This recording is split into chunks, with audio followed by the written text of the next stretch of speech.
मैं हूं सीमा और आज हम बात करेंगे जन्मपत्री की। जन्मपत्री क्या है? क्या आपने सोचा जन्मपत्री क्या होती है?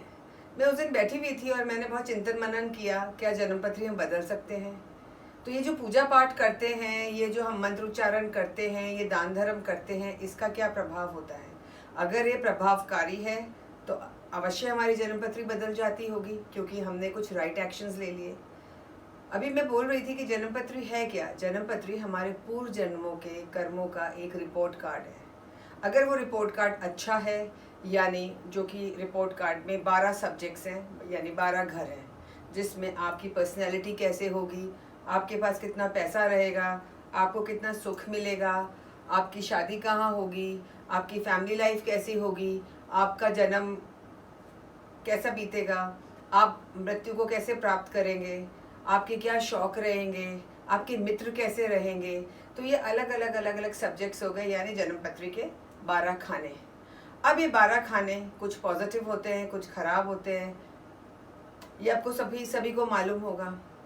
तो जन्मपत्री हमारे अगर पास्ट लाइफ के कर्मास की एक रिपोर्ट कार्ड है, तो क्या हम इसको करेक्ट कर सकते हैं? अगर कर सकते हैं तो क्या तरीका है? मैं तो एक सिंपल सी बात समझती हूँ और बहुत ही सिंपल तरीके से समझाना चाहती हूँ कि जन्मपत्री पे विश्वास करें, क्योंकि वो हमारी पास्ट लाइफ के कर्मास का एक रिपोर्ट कार्ड है, जैसा मैंने बोला आपको। लेकिन उसको करेक्ट करना भी हमारे हाथ में है, क्योंकि ये कर्मास का रिपोर्ट कार्ड है, ये हमारे कर्मों का रिपोर्ट कार्ड है। हम कैसे एक्शंस करते हैं उसका रिपोर्ट कार्ड है। तो इसको हम, जहाँ पे रेड मार्क लगा होगा, यानी जो नीच के घर होंगे, तो उसको हम कैसे ठीक करें? तो मुझे एक चीज़ बहुत सिंपल सी समझ आई। सबको अपनी प्रशंसा अच्छी लगती है।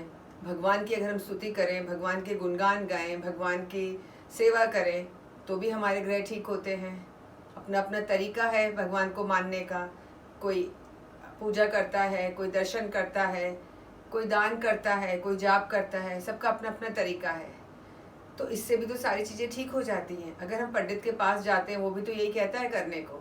इसका मतलब जन्मपत्री हमारी ठीक हो जाती है, हमारी जो रेड लाइन लगी हुई आती है वो इरेज हो सकती है। और इरेज करने का तरीका यही है कि हम सही कर्म करें, सही एक्शंस लें। दूसरी बात ये है कि अगर वो जो उस समय की रिपोर्ट कार्ड है, जब हम पैदा हुए, और हमारे कर्म अगर बिल्कुल सही होते जा रहे हैं, तो वो रिपोर्ट कार्ड शायद वैलिड नहीं होगी। क्योंकि मैंने कितने ही लोगों से सुना कि हमारी तो जन्मपत्री सही बैठती नहीं है, उस पंडित को देखना ही नहीं आता। माना चलो पंडित अनाड़ी हो सकता है, पर ये तो एक साइंस है। तो वो जन्मपत्री बदल कैसे गई?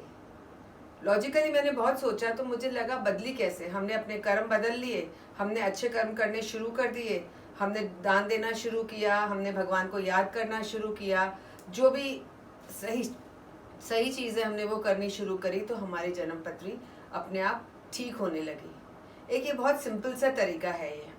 अब मैं एक इंटरेस्टिंग चीज़ और बताऊंगी आपको। चूँकि मैं पास्ट लाइफ रिग्रेशन थेरेपीज लेती हूँ, ऐसी एक चीज़ होती है प्रोग्रेशन। प्रोग्रेशन में क्या करते हैं, हम आगे लेके जाते हैं कि आपका आने वाला समय कैसे है। पर जनरली हम लोग इसको अवॉइड करते हैं। क्यों अवॉइड करते हैं? क्योंकि हमें उतनी स्ट्रेंथ नहीं होती। अगर कोई चीज़ पुरानी ख़राब है तो हम उसको कैसे ले पाएंगे? सपोज़ हमने देखा कि ऐसा एक्सीडेंट हो जाएगा या कुछ मेजर लाइफ में चीज़ें हो जाएंगी, तो अगर ऐसा कुछ हो जाएगा तो हम उसको कैसे लेंगे? तो कई लोग तो स्ट्रांग होते हैं, वो समझ जाते हैं, और कुछ लोग उसको गम में आज ही ले आते हैं। वो तो फ्यूचर है, प्रेजेंट में ऐसा कुछ नहीं हो रहा। लेकिन उसका फ़ायदा क्या है ऐसा करने का? उसका फ़ायदा ये होता है कि हमें अगर लग रहा है कि फ्यूचर में चीज़ें ख़राब हो रही हैं और आज हम अपने कर्मों को ठीक कर लेंगे, तो हमारी फ्यूचर भी चेंज हो जाएगा। इसका मतलब क्या हुआ कि सब कुछ हमारे कर्मास पे डिपेंडेंट है। हमारी जन्मपत्री हमारे हाथ में है, उसको कैसे ठीक करी जाए। सिंपल चीज़ें करके, सिंपल बातों का ध्यान रख के हम अपनी चीज़ों को काफ़ी अच्छी तरह से सुधार सकते हैं, और बेकार में, व्यर्थ में, पंडितों के चक्कर में ज़्यादा पैसे ना खर्च करते हुए अपनी चीज़ों को सुधार सकते हैं। आज मुझे ऐसा लगा कि ये मुझे चर्चा करनी चाहिए, क्योंकि मेरे दिमाग में बहुत दिनों से ये चल रहा था कि अगर कोई कैंसर का पेशेंट है, उसकी जब फर्स्ट रिपोर्ट आती है उसमें कैंसर आता है, उसके बाद उसकी कीमो होती है, उसकी थेरेपी होती है, उसकी सर्जरी होती है, वो ठीक हो जाता है। इसका मतलब अगर वो दोबारा पुरानी रिपोर्ट लेके किसी के पास जाएगा, तो वो तो यही बोलेगा ना इसके कैंसर है, जब तक कि उसको नई रिपोर्ट नहीं दिखाएगा। ऐसे हम बार बार हम उस पुरानी जन्म पत्री को लेके जाते हैं और दिखाते हैं कि देखिए क्या है। हर बार पंडित कुछ नेगेटिव हमें बता देता है, जबकि हम बहुत कुछ पॉजिटिव कर रहे होते हैं। तो मेरी सबसे एक छोटी सी रिक्वेस्ट है, रिक्वेस्ट ना भी मानिए तो इस पे गौर करिएगा, थोड़ा सा चिंतन मनन करिएगा कि जो मैं कह रही हूँ उसमें कितना दम है। आज के लिए इतना ही। Thank you.